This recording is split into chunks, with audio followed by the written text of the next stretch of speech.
दोस्तों, सावन का महीना बहुत ही शुभ और पवित्र महीना होता है। दोस्तों, भगवान शिव की तरह ही इस महीने के 30 दिन खूबसूरत होते हैं। लेकिन दोस्तों, आपको बता दे, शिवलिंग पर औरतें ये गलती बिल्कुल भी ना करें, नहीं तो पति की हो जाती है वृत्ति। जी हाँ दोस्तों, आप सभी को बता दे, सावन का हर एक दिन उतना ही पवित्र माना जाता है जितना कि गंगाजल। ये महापर्व पूजा भक्ति तथा शिव के संप्रीत माना है। इस महीने को प्यार का महीना भी कहा जाता है, जिसमें प्यार की किलकारियां भी खिलती हैं और वातावरण सुगंधित हो जाता है। धर्मशास्त्रों के अनुसार सावन का महीना भारत ही नहीं है, विदेश में भी बड़ी धूमधाम के साथ में मनाया जाता है। सावन सोमवार व्रत रखने से शुभ फलों की प्राप्ति होती है। अच्छे धन की इच्छा रखने वाले लोग सावन सोमवार का व्रत अवश्य रखें। जो भक्त सच्चे दिल से भगवान शिव को पुकारता है, बाबा उसकी हर इच्छा अवश्य पूर्ण करते हैं। एक बार सच्चे दिल से कमेंट बॉक्स में लिखें, हर हर महादेव, ओम नमः शिवाय। सावन की हार्दिक शुभकामनाएं। दोस्तों, सावन का महीना 2023 4 जुलाई दिन मंगलवार को पड़ रहा है। बहुत ही शुभ योग बन रहे हैं। ये दिन साक्षात मंगलकारी है। इस दिन आप भगवान शिव की पूजा अवश्य करिए। दोस्तों, 4 जुलाई से शुरू हो रहे सावन माह में इस बार शिव जी के अधिक कृपा बरसने वाली है, क्योंकि इस 8 सावन सोमवार व्रत है। इसमें 4 सोमवार व्रत और 4 सावन अधिक मास व्रत सावन मास में। दोस्तों, बता दे कि इसे पुरुषोत्तम मास की वजह से इस बार 4 नहीं बल्कि 8 सोमवार के व्रत किए जाएंगे। पहले सोमवार का व्रत 10 जुलाई, दूसरे सोमवार का व्रत 17 जुलाई, तीसरे सोमवार का व्रत 24 जुलाई, चौथा व्रत 31 जुलाई, पांचवा व्रत 7 अगस्त, छठा सोमवार का व्रत 14 अगस्त, सातवां सोमवार व्रत 21 अगस्त और 8वां सोमवार व्रत 28 अगस्त को रखा जाएगा। ऐसे में इस बार सावन पूरे 2 महीने तक रहने वाले हैं, यानी कि 58 दिन, ना कम ना ज्यादा। भगवान भोलेनाथ आपके घर में स्थायी रूप से वास करने वाले हैं। तो ऐसे में दिल खोलकर भगवान शिव की उपासना और भक्ति में लग जाइए। आपको बता दें कि ये शुभ संयोग पूरे 19 सालों बाद पड़ा है। दोस्तों, सावन का पहला सोमवार कब है? सावन के महीने का पहला 10 जुलाई को पड़ेगा। इस दिन आप व्रत अवश्य रखें। भगवान भोलेनाथ आपकी सभी मनोकामनाएं अवश्य पूर्ण करेंगे। दोस्तों, सावन की समाप्ति होगी 31 अगस्त को और रक्षाबंधन का त्योहार मनाया जाएगा 23 अगस्त बुधवार के दिन। सावन की समाप्ति होने से एक दिन पहले रक्षाबंधन का पर्व मनाया जाएगा। दोस्तों, लेकिन क्या आप ये बात जानते हैं कि सावन के पवित्र महीने में 5 गलतियां नहीं करनी चाहिए? भगवान भोलेनाथ को 3 चीजें सोमवार के व्रत में चढ़ानी चाहिए। साथ ही साथ 3 महिलाओं को सावन का व्रत कभी नहीं रखना चाहिए। घोर पाप लगता है, घर बर्बाद हो जाता है। तो चलिए जानते हैं दोस्तों, सावन में कौन कौन सी गलतियां करने से शिव नाराज होते हैं। आइए दोस्तों, ये भी जान लेते हैं। बता दे दोस्तों, सावन के पवित्र महीने में सुबह जल्दी उठना चाहिए, नहीं तो शिव नाराज हो जाएंगे। दोस्तों, सावन के महीने में हरी सब्जियां दूषित हो जाती, इसीलिए देखकर खाना चाहिए। इसमें कीड़े वगैरह हो सकते हैं, वह आपके मुंह में जा सकते हैं और आप बीमार पड़ सकते हैं। सावन में बैंगन खाने से बचना चाहिए, भगवान शिव नाराज हो जाते हैं। इस पवित्र महीने में पति पत्नी को दूरी बनाकर रखना चाहिए। यदि आप व्रत नहीं रखते तो दोस्तों, भगवान शिव हमेशा हमेशा के लिए नाराज हो सकते हैं। और दोस्तों, ऐसे में आपको शारीरिक रिश्ता बनाने से भी संयम रखना चाहिए। दोस्तों, बता दें कि सावन के पवित्र महीने में घर में रोना धोना हमेशा। दोस्तों, आप लोग को खुश रहना चाहिए। भगवान शिव बहुत प्रसन्न हो जाते हैं और आपको मालामाल कर देते हैं। दोस्तों, सावन के महीने में गलती से भी मांस मत खाना, मदिरा मत पीना, नहीं तो दोस्तों बता दें कि आपको बड़े पाप लगेंगे। लहसुन प्याज भी मत खाइए इस पवित्र महीने में। सावन के महीने में दोस्तों, खाने से व्यक्ति को पाप लगता है और नर्क में भी जाना पड़ता है। घर में किसी भी सदस्य को चुगली आदि करनी चाहिए, नफरत नहीं फैलानी चाहिए। दोस्तों, घर में साफ सफाई रखनी चाहिए, सुबह जल्दी उठना चाहिए और रात में जल्दी सो जाना चाहिए।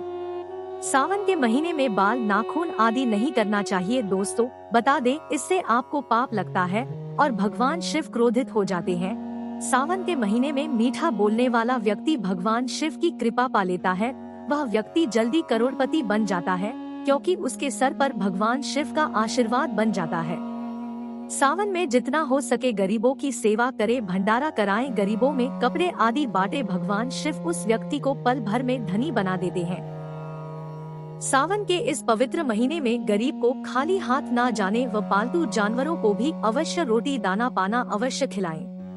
दोस्तों, क्या पता उस गरीब रूप में या फिर उस जानवर के रूप में भगवान शिव हो। दोस्तों, भगवान शिव आपको किसी भी रूप में दर्शन दे सकते हैं।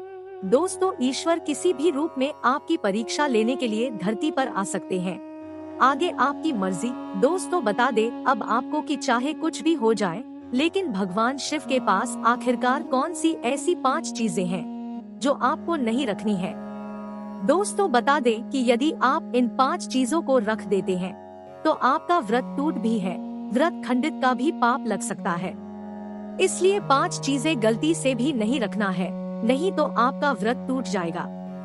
दोस्तों, शिव जी हो जाते हैं नाराज, तो चलिए दोस्तों जानते हैं। दोस्तों, नंबर 1, जहाँ रखा हो शिवलिंग दोस्तों या फिर महादेव की कोई भी प्रतिमा, तो वहाँ पर भूल करके भी चप्पल जूते लेकर के नहीं आना चाहिए।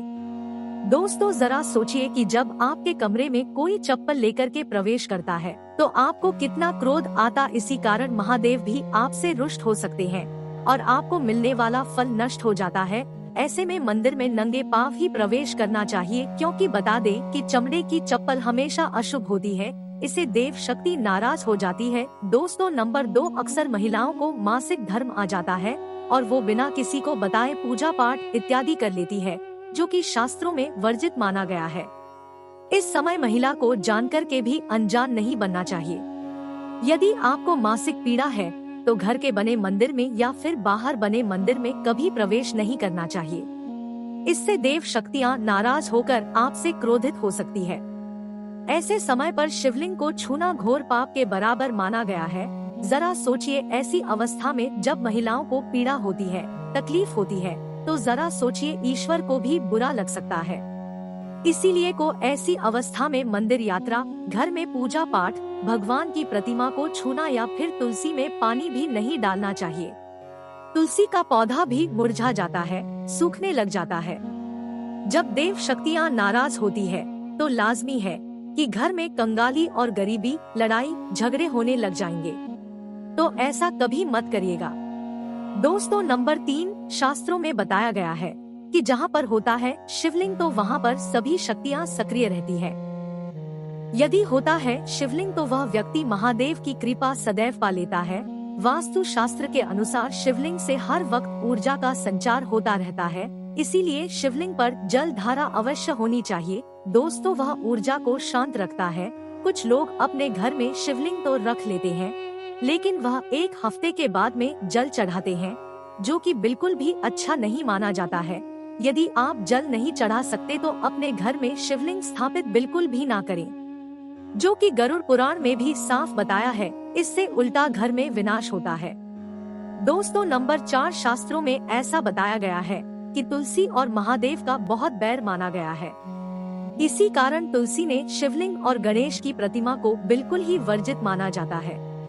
माँ तुलसी की पूजा में श्री गणेश या फिर आप शिवलिंग का प्रयोग नहीं कर सकते, और शिव शंकर या फिर श्री गणेश की पूजा में आप तुलसी प्रयोग करके उनको क्रोधित कर सकते हैं। जी हाँ दोस्तों, बता दें कि शिवलिंग और गणेश की प्रतिमा को तुलसी में नहीं रखा जाता है। कई लोग जाने अनजाने में शिवलिंग को तुलसी में रख देते हैं और घर में परेशानियां आना शुरू हो जाती हैं। इससे महाशक्तियां क्रोधित हो जाती हैं। शिवलिंग पर तुलसी भी भूल करके भी नहीं चढ़ाना चाहिए। तुलसी में और शिवलिंग में कुछ दूरियां अवश्य होना चाहिए। दोस्तों, नंबर 5, घर का मंदिर या फिर बाहर का मंदिर, किसी मंदिर में ऐसे व्यक्ति को प्रवेश नहीं करना चाहिए जिसने वे स्त्री प्रसन्न यानी कि संभोग किया हो या फिर उसने मांस मदिरा पिया हुआ खाया हो। यदि दोस्तों शारीरिक रूप से गंदे हैं तो मंदिर के आसपास भी मत जाइएगा। घर के बने मंदिर में कोई कपड़ा इत्यादि डाल देना चाहेंगे। जरा दोस्तों आप ही सोचिए कि क्या आप मांस खाकर या फिर स्त्री के साथ शारीरिक संबंध स्थापित कर ईश्वर के पास जाएंगे, और क्या वे आपसे प्रसन्न होंगे? बिल्कुल नहीं, वह आपसे क्रोधित हो सकते हैं और आपसे नाराज हो जाएंगे। शास्त्रों में इसे घोर पाप माना जाता है। इससे व्यक्ति निरंतर हो जाता है, नरक में जाता है। ऐसे दुष्ट सदैव बर्बादी का कारण वह स्वयं बन जाता है। ऐसा बिल्कुल ना करें। ईश्वर के सामने हमेशा नहा धोकर मन पवित्र व तन शुद्ध लेकर की जाए, इससे सभी शक्तियाँ आपसे प्रसन्न रहती हैं। इसी के साथ ही क्या आप यह बात जानते हैं कि सोमवार के व्रत में यह फल कभी नहीं खाया जाता। यदि आप गलती से इस फल को खा लेते हैं तो जीवन भर भगवान शिव के क्रोध का सामना आपको करना पड़ सकता है। वह आपका व्रत टूट सकता है। यहाँ पर आपके परिवार पर भी कष्ट आ सकता है। कम से कम सोमवार के व्रत में ऐसा पाप कभी ना करें। दोस्तों, नंबर 1, शास्त्रों में ऐसा कहा गया है कि व्रतधारी को उधार मांगकर फल इत्यादि नहीं खाने चाहिए, इससे पाप लगता है और व्रत भी अधूरा रह जाता है। का व्रत हो या फिर कोई भी व्रत क्यों ना हो, पड़ोसी उसे मांग करके भी व्रत आदि में फल वगैरह आपको नहीं खाने चाहिए। व्रत में उधार मांगकर खाने से व्यक्ति का व्रत झूठा हो जाता है। ईश्वर की शरण में आने पर व्यक्ति को झूठ नहीं बोलना चाहिए, कर्ज नहीं लेना चाहिए, चुगली इत्यादि नहीं करने चाहिए, उधार मांग करके भी उसे नहीं खाना चाहिए। यदि आपको कोई अपनी मर्जी से खाने के लिए व्रत में कुछ भी देता है तो उसे आप कर सकते हैं, लेकिन व्रत में कम से कम उधार मांगकर फल इत्यादि नहीं खाने चाहिए। इसे पाप लगता है और व्यक्ति की पवित्रता भी भंग हो जाती है। दोस्तों, नंबर 2, सोमवार का व्रत हो या फिर सोमवार, सावन का व्रत, आपको नाशपाती नहीं खानी चाहिए। दरअसल इस फल का नाम नाश यानी कि नाश करने वाला होता है, इसीलिए इस फल के व्रत में नहीं खानी चाहिए। व्रत इत्यादि को छोड़कर किसी और दिन आप कभी भी कर सकते हैं, लेकिन अगर जिस दिन आपका व्रत हो उस दिन आप नाशपाती का सेवन गलती से भी ना करें। भगवान को भी नाशपाती नहीं चढ़ानी चाहिए। दोस्तों, नंबर 3, कुटू या फिर सिंघाड़े का आटा खाने से भी आपका व्रत टूट सकता है। आपको बता दें कि लंबे समय से रखा हुआ आटा आपका व्रत भंग कर सकता है। दरअसल पुराने आटे में गुड़ इत्यादि कीड़े वगैरह पड़ जाते हैं जो ठीक तरह से दिखाई भी नहीं है। ऐसा आटा खाने पर दरअसल आप मांस का सेवन करते हैं और व्रत में कीड़े खाना घोर पाप के बराबर माना गया है। का व्रत भी भंग हो जाता है। व्रत में ताजी आटा खाना चाहिए। लंबे समय से रखे हुए आटे में कीड़े पड़ जाते हैं, ऐसा कभी भी ना करे। व्रत हमेशा शुभता में ही रखना चाहिए। दोस्तों, चाहे कुछ भी हो जाए, लेकिन सावन के इस पवित्र महीने में 5 ऐसी महिला या फिर पुरुषों को सावन का व्रत नहीं रखना चाहिए। भगवान शिव हो जाते हैं क्रोधित। शिव ऐसे व्यक्तियों की पूजा कभी भी स्वीकार नहीं करते हैं। तो चलिए जानते हैं। दोस्तों, नंबर 1, खास तौर पर पति पत्नी के लिए सावन का व्रत रखना बहुत ही महत्वपूर्ण माना जाता है। इस व्रत को पूर्ण रूप से करने से वैवाहिक जीवन काफी हद तक सफल हो जाता है व 7 जन्मों तक का साथ मिल जाता है। लेकिन क्या आप ये बात जानते हैं कि यदि आपने हिंदू रीति रिवाजों 7 में 7 फेरे अगर नहीं लिए हैं तो आप सावन के इस व्रत को नहीं रख सकते हैं। ऐसे में आप दूर ही रहे बगैर 7 फेरे लिए कोई भी प्रेमी जोड़े इस व्रत को नहीं कर सकते हैं। शास्त्रों में इस बात की बिल्कुल मना की गई है। यदि आपने कोर्ट मैरिज है तो फिर भी आप इस व्रत को रखने में सक्षम नहीं हैं। पहले आप 7 फेरे लीजिए, तभी आप इस व्रत को रीति रिवाज से कर सकते हैं। 7 फेरे लेने के बाद में किसी भी धार्मिक कार्य में सम्मिलित हो सकते हैं। व अगर आपने शास्त्रों के व्रत ऐसा करा है, विरुद्ध ऐसा करा है, तो आप पाप के भागीदारी बन सकते हैं। दोस्तों, नंबर 2, मन में क्रूर विचार। एक दूसरे व्यक्ति सावन के इस पवित्र महीने से हमेशा दूर रहें। ऐसे व्यक्तियों की पूजा कभी भी स्वीकार नहीं की जाती है। महादेव के द्वारा यदि हम शास्त्रों की माने तो यदि आपके मन में गलत विचार आते हैं, गलत भावनाएं आती हैं, तो दूसरे के प्रति धारणा आप अपने मन में रखते हैं, तो आप सावन का व्रत कभी ना रखें। शिव ऐसे व्यक्ति से हमेशा क्रोधित रहते हैं और उनकी पूजा आराधना कभी स्वीकार नहीं करते हैं। यदि आपका मन सच्चा है तभी शिव आपकी पुकार अवश्य सुनेंगे।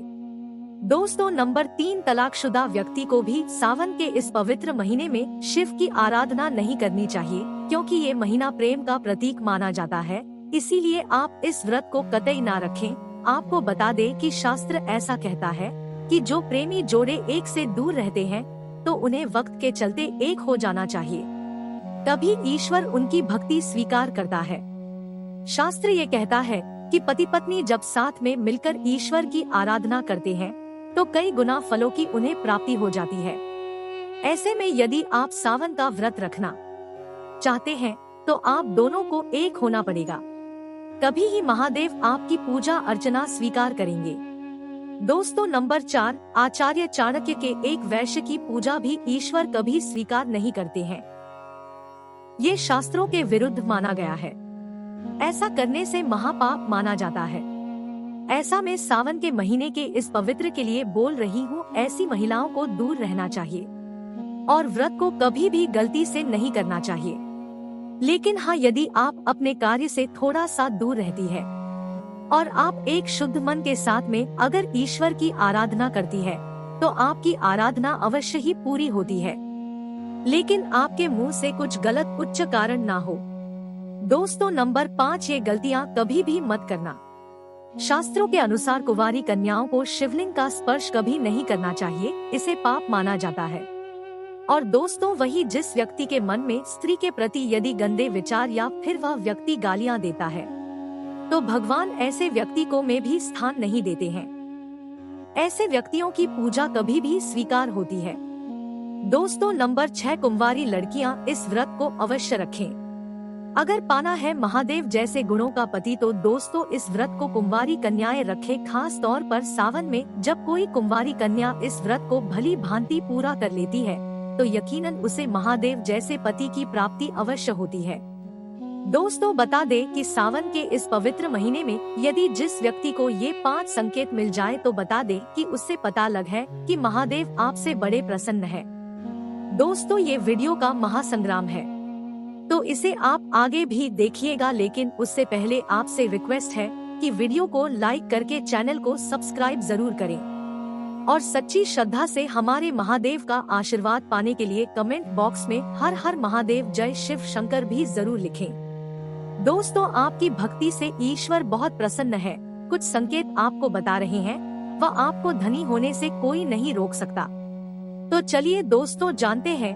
दोस्तों नंबर 1, बैल का दरवाजे पर आना। दोस्तों नंदी महाराज भगवान भोलेनाथ के वाहन है। नंदी को भगवान शिव का द्वारपाल भी कहा गया है। नंदी महाराज को बुद्धि और ज्ञान का प्रतीक माना गया है।